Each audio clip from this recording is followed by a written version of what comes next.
We begin this morning with breaking news overnight and a tragic end to an hours-long hostage situation at the nation's largest veterans retirement home.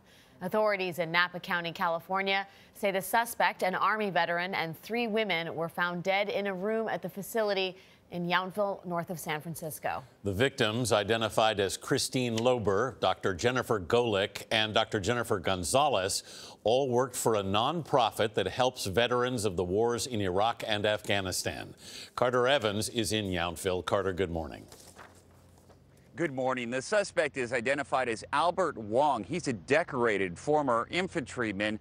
Now, investigators haven't released a motive for the attack right now, but reports indicate that Wong had recently been kicked out of the treatment program here by one of the victims.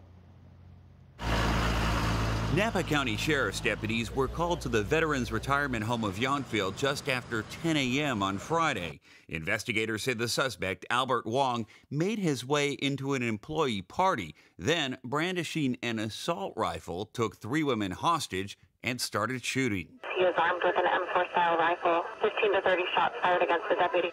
A deputy exchanged gunfire with the suspect, but police had no more contact with him as he took the 3 hostages into a room in one of the buildings on the sprawling campus. He walked in with a rifle, so I think people had a pretty clear understanding about what was going on. There's obviously no firearms allowed in that building.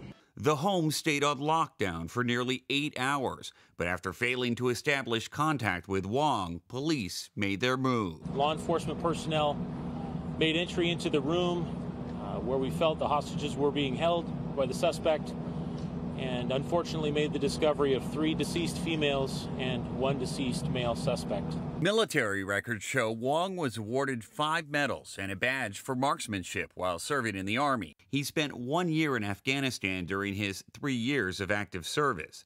The 3 victims were committed to serving veterans of Iraq and Afghanistan. They worked for the Pathway Home, a program that treats vets for post-traumatic stress disorder. In a statement, Pathway Home said these brave women were accomplished professionals who dedicated their careers to serving our nation's veterans. Now, police are crediting the first deputy on the scene with stopping Wong from finding more victims. There are security guards here, but the association that represents those guards says they're not allowed to carry weapons. Anthony? Carter Evans in Yountville, California. Thank you, Carter.